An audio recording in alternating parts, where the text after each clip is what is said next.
Good morning, good afternoon, good evening, cottagers. Welcome to my farming sim wrap-up for 2022.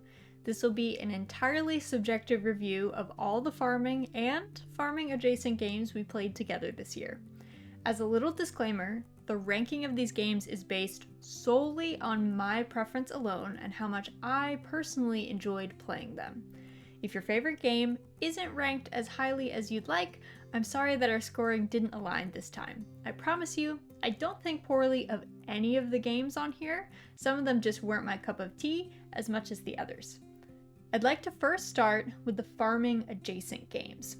I created this category for games that do include the cultivation of crops or raising of livestock, but the main focus of the game isn't to complete these tasks. In fourth place, we've got Witchy Life Story.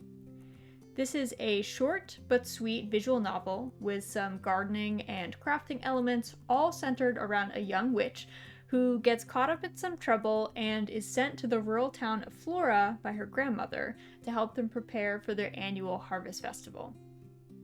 Plenty of magical hijinks ensue as our protagonist attempts to help the townsfolk. You tend to your garden, craft potions and charms for villagers, and help the locals work through their multitude of complicated problems. Visual novels aren't generally my thing, but this one was a quick playthrough, and I found the crafting to be simple and relaxing. For a largely text-based game, there were some issues that jarred me through the fourth wall at times, like text lines that were cut off or grammatical mistakes, but overall I enjoyed my playthrough of the game. The art especially was incredibly charming and the narrative was quirky and sweet. In third place, we have Dinkum. I fondly think of Dinkum as a mix between Animal Crossing and Harvest Moon, set in a magical realism version of the Australian outback. The setting is refreshing. The giant Tasmanian devils that shoot fireballs are terrifying, and the livestock are all adorable. In Animal Crossing fashion, you start from next to nothing, living in a tent, slowly building up your town by paying for public works projects like new buildings and storefronts. You can gain money by fishing, catching bugs, foraging for fruit, or by raising crops and livestock. Overall, I liked this game, but I think its closeness to Animal Crossing burned me out rather quickly. I've played so many hours in the Animal Crossing franchise that I tend to become bored very quickly within the constant gain debt, pay off debt, gain more debt loop. I definitely still give this game a go if you haven't, however, and I think playing with friends via multiplayer, it could be even more enjoyable. In second place, we have Lemon Cake. Imagine a world where Overcooked is less frantic, and you've got a gorgeous greenhouse full of healthy plants, a cute milk cow, and some chickens all waiting for your attention. This is Lemon Cake in a nutshell. The story starts with the protagonist breaking and entering into a closed-down bakery where they come face to face with the ghostly previous owner, Miss Bonbon. She asks for help revitalizing the bakery, and the pair get to work, fixing up the ovens, sprucing up the cafe, and regrowing the various plants of the greenhouse. You unlock more and more upgrades for the space and additional recipes to try and turn a profit, all in search of the elusive lemon cake recipe, Miss Bonbon's favorite. Though playing blind, we were thoroughly unoptimized, which made the mid-game a little grindy. This game really was a joy to play. The characters were charming, the baking could be as calm or as frenetic as you pleased, and the cafe welcomed in many adorable cats. Who could ask for more? And our best farming adjacent game we played in 2022 goes to Aka. Released at the tail end of this year, Aka is all about a red panda returning from war to retire on the beautiful Pine Island at the suggestion of his friend Tom. There, he helps out some of the locals with tasks, grows a garden using permaculture principles for efficiency and pest control, and ultimately confronts his past.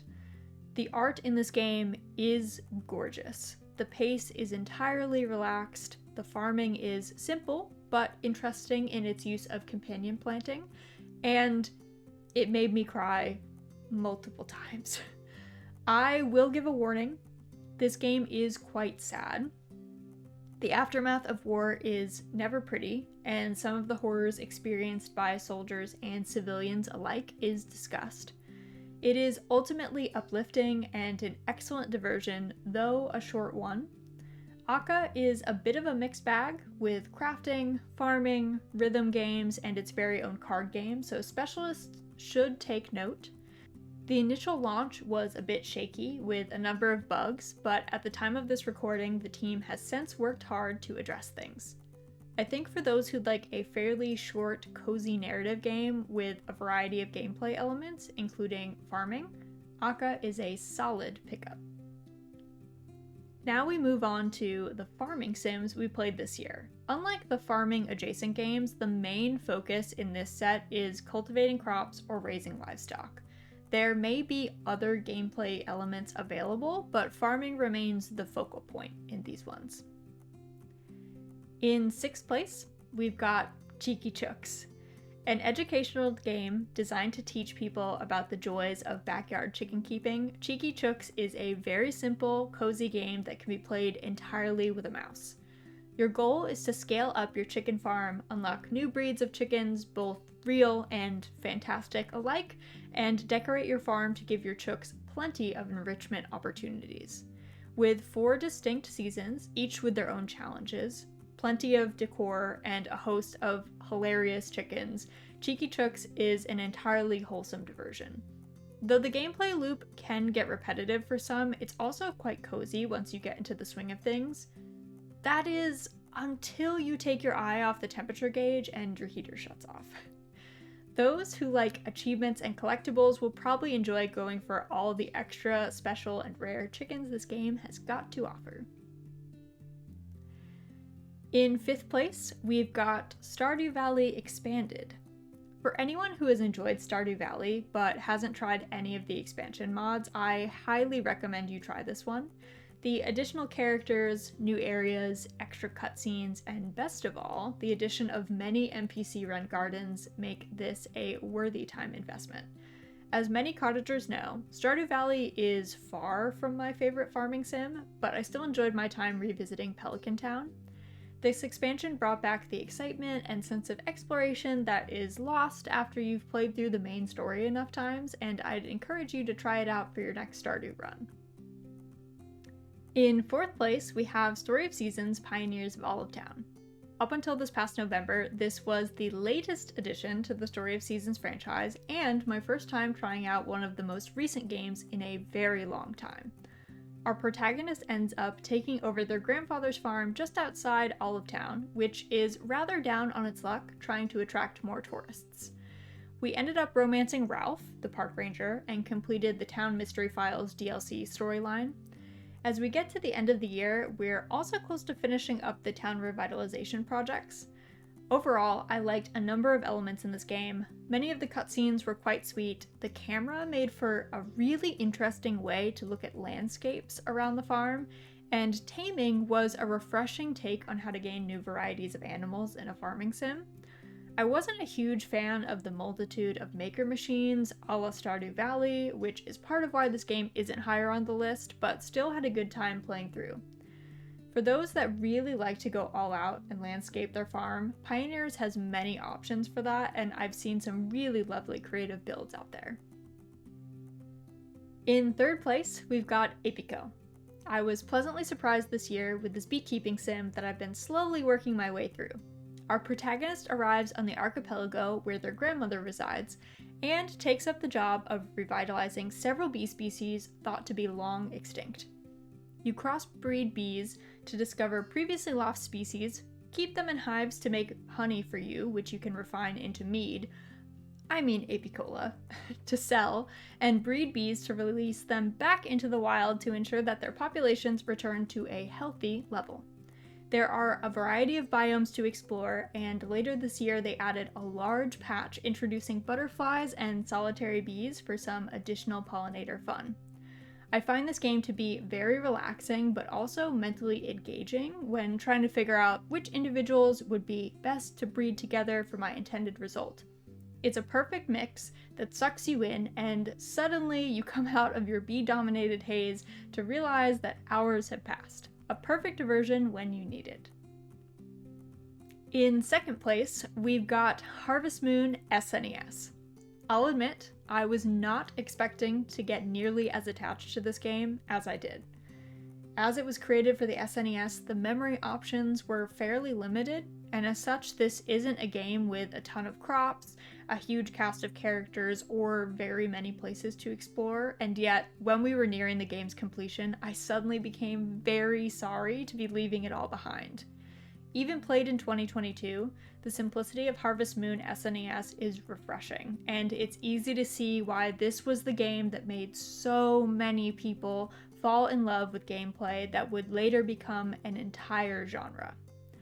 Getting a solid score at the end is still fairly challenging, and some days you feel as exhausted as the protagonist, but the cutscenes, events, secrets, and motley cast of characters make it all worth it.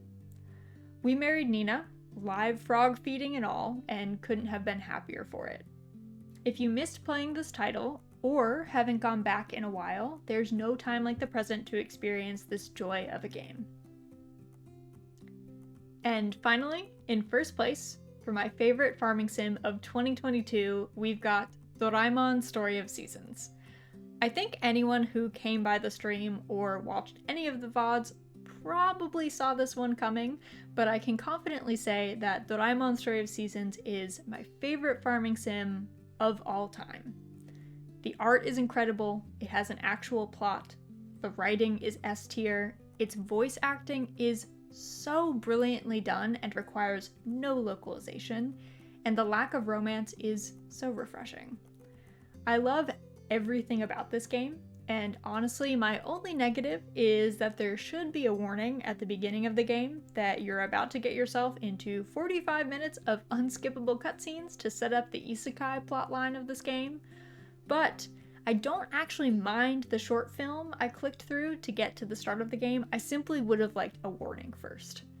Doraemon Story of Seasons is an amazing game. If you slept on it because you thought it would be some quirky collab, you are absolutely missing out.